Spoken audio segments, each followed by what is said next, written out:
Hey everybody, what's up? I'm DJ Sixsmith. You're watching the Sit Down. Look who's here. It's the Hall of Famer, four-time Super Bowl champ, Ronnie Lott. What's up, man? How are you?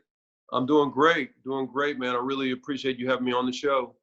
Yeah, of course. You know, you had such an amazing NFL career, and one of the things I love about your story is that you do a ton of great stuff off the field too. So it's a weird time for people. People are struggling financially. People are getting sick with coronavirus, and you got this great jewelry buyback program with your buddy Steven Silver. So how did it all come together?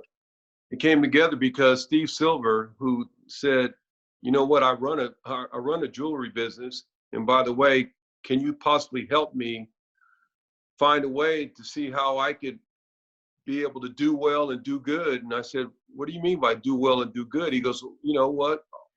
You have this organization, Eastside Prep, which is an incredible organization." And he goes, I have an organization, with this young lady who is feeding kids." And I was like, "Okay, that sounds pretty good." And I said, "Well, how do I get in the huddle? How do I make it happen?" And he goes, "Well, you make it happen by being able to get all of us in the huddle and hopefully gluing us all together." And so that's what I did. I wanted to just make sure that we can give back to the community in a way where we could give back to Eastside Prep. We can give back to Eat. I think it's Eat. I can't think of the name of the organization, but I can give back to Nora and her project. And so for me, when I look at it, I'm always willing to find a way to see how we can lift people up. And so far, it's been really amazing. We had one person who said, sight and unseen, heard about it and said, "Hey, look, I'm in, and I'm going to put up 50 grand." And Wow. and so we're encouraging people to, to one, reach out to Nora, or to reach out to Chris at Eastside Prep, and we're trying to get people to reach out to Steve Silver. And the idea is that there are a number of people that will most likely at some point say, "You know what, I might have to sell something. I might have to sell my jewelry. And if I do, I can sell it to Steve, and Steve's going to give a percentage back to these organizations." So to me, it's a win-win-win. And I like being around it, and I like doing things that I know that is going to make a significance for young people. Yeah, I mean, think about it. People probably have thousands of dollars worth of jewelry just sitting at their houses right now, and they may have lost their jobs. People need money. You give it right back, and then that money goes to help other people. Like, it's a pretty cool deal. So, especially for the San Francisco area, like, what does it mean to you that even all these years later after playing, you're still impacting the area? Well, first of all, I mean, that's my responsibility. I think that's all of our responsibility, especially given where we're at today and given all the issues that we're dealing with. And I mean, we're all dealing with a lot of different issues. And the question is, what are you willing to do to sacrifice to help others? And I think a lot of times you forget that there are so many little things that you need to do. And I find that a lot of times in life, you see people out in the forefront trying to make it happen. And we see a lot of our first responders, we see a lot of our nurses, we see people in the media, working from home, doing all the things that they have to do to make sure that everybody sees what's going on. So there are a lot of people making a lot of different sacrifices. And to me, the value in life is, how do you get in the game, and how do you stay in the game, and how do you serve others? And that's kind of always been something that my dad does. He's been doing it all his life. And I've just tried to follow in his footsteps. He's a person who does a lot for the community of Rialto in Southern California. And so you just know that if you got somebody that you can model, that's what I try to do. And I've been modeling my family for a long time. That's really well put. And Ronnie, it's interesting because a lot of professional athletes, they step away from the field, they step away from the court. They don't really know what to do next because that's been their identity. That's been their whole life. What was it like for you in terms of transitioning and just creating this whole world for yourself where you're impacting others, you're doing charitable things like this? How did you make it happen? Well, first of all, when you step away, you got to remember that anything that you do from that moment on is you're going to be a rookie, right? Mm-hmm.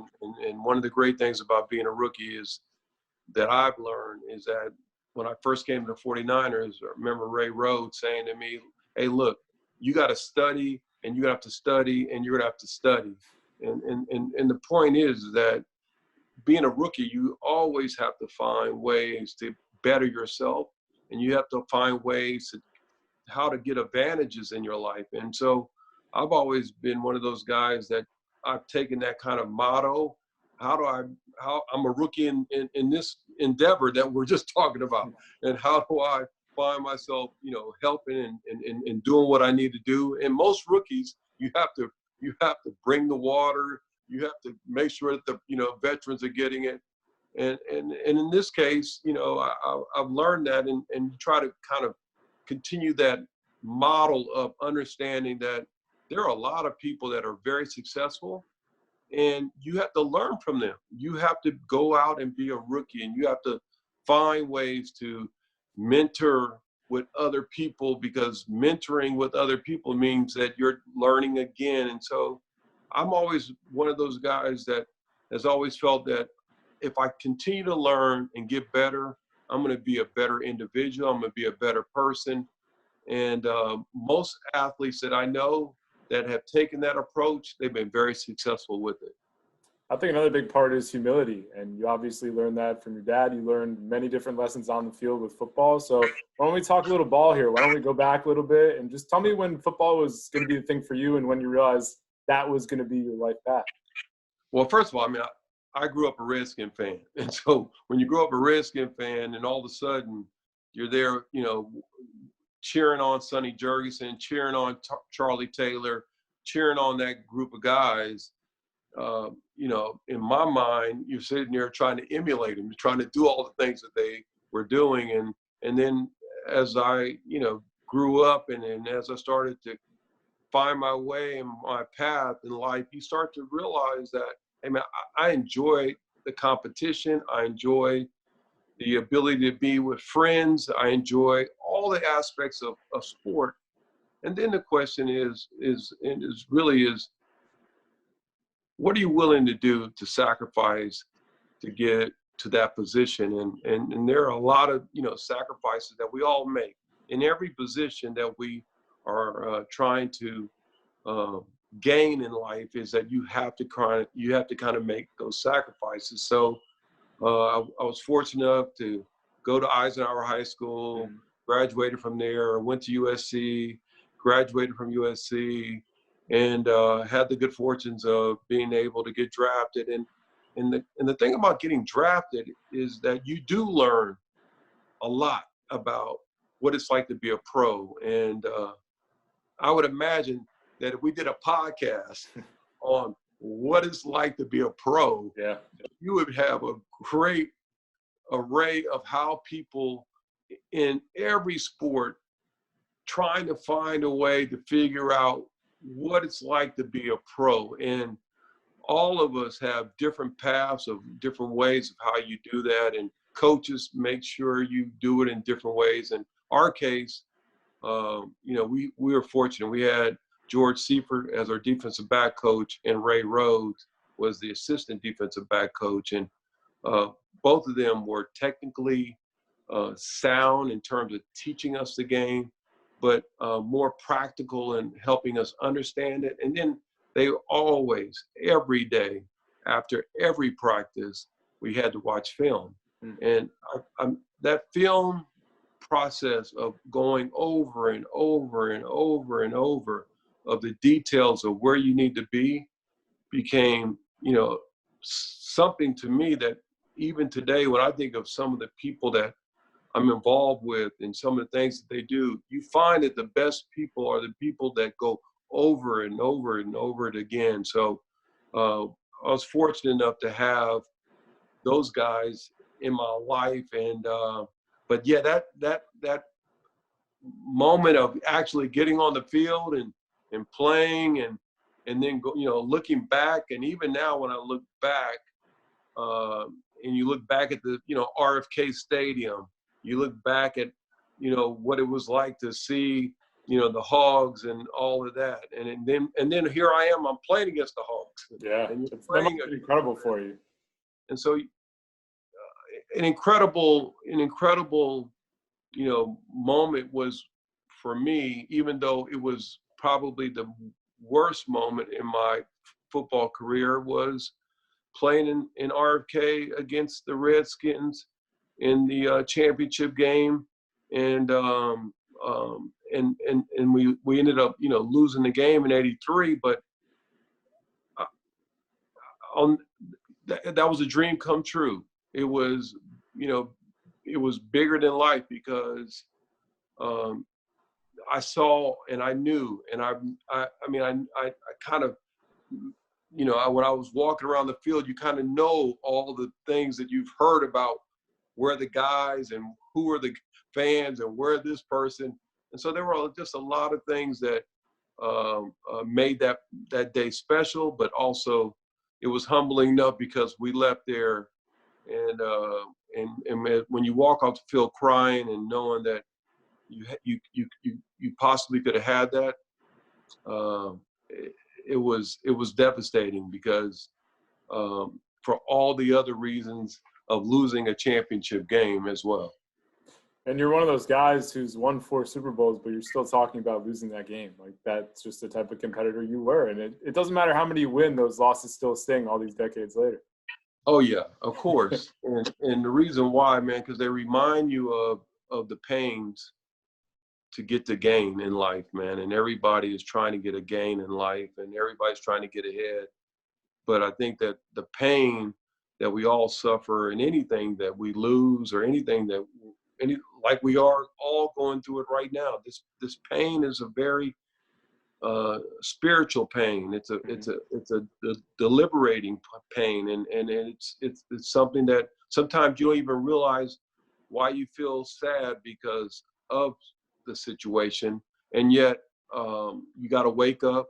You got to find a way to shake it off. You got to find a way to create a new path. You have to somehow meditate and tell yourself that you're better than everybody else. You have to kind of create these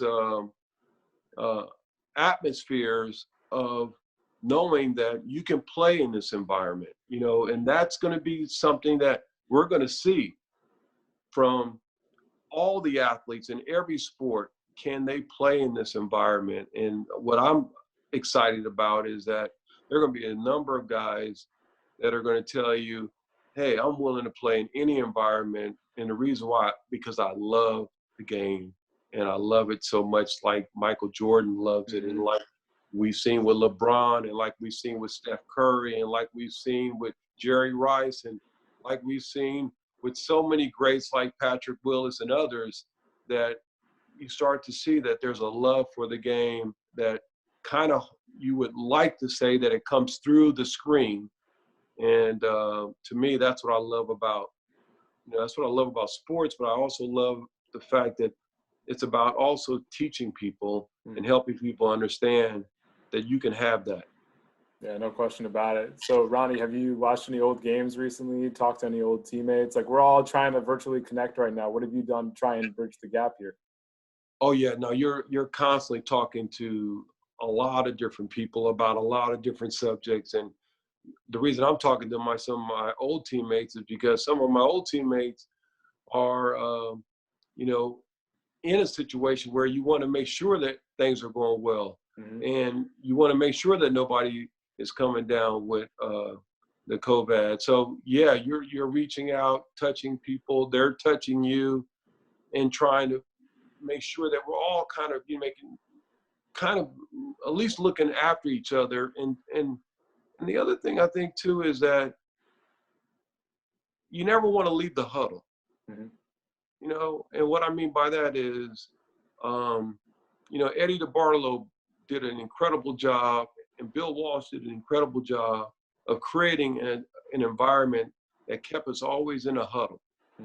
And so you don't want to, you want to always make sure that you're touching the huddle, that you're a part of the huddle. And there are a lot of different ways to do that. The Golden Heart Fund is a fund that we recently started for some of the guys that when they do have a tough moment, that maybe we can give them a hand up give them a chance to get back on their feet. And that has been phenomenal. So you can always find yourself trying to,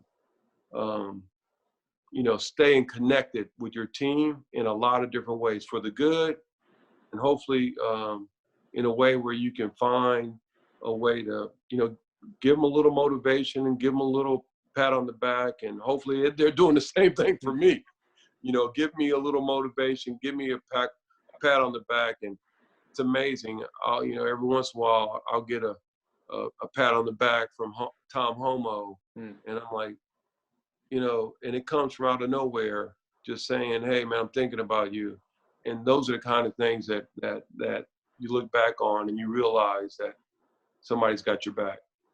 That stuff goes a long way.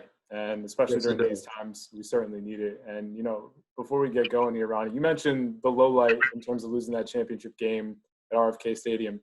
Are the Super Bowls the highlight for you, making the Hall of Fame? Like, what are you most proud of when it comes to your football career and your life beyond the field? What I'm most proud of is being associated with champions. And I think that when you're associated with champions, it makes you understand the sacrifices that it takes to be a champion. And until you live in that huddle, until you understand what all of us are doing to try to make that happen, it's the secret in life where you see companies that do the same thing, that have that feeling. And my point is that you want to hold on to that. And you never want to let go of that. And the reason you never want to let go of that is that it is one of those moments in your life where you do feel like we're all in the huddle, speaking the right language, talking about the right issues, dealing with the right situations. And to me, that's the reason that you don't want to ever lose sight of all of the things that happen in your life, because being a champion once, you might have a shot at being a champion again in another endeavor. And we're doing that right now, leading in the huddle off the field, Steven Silver Fine Jewelry Buyback Program. Ronnie, thanks so much for joining us. We'll put all the information in our article. I hope you're well, and we'll talk to you down the road, all right? All right, man. Thank you. Appreciate it. Thank you.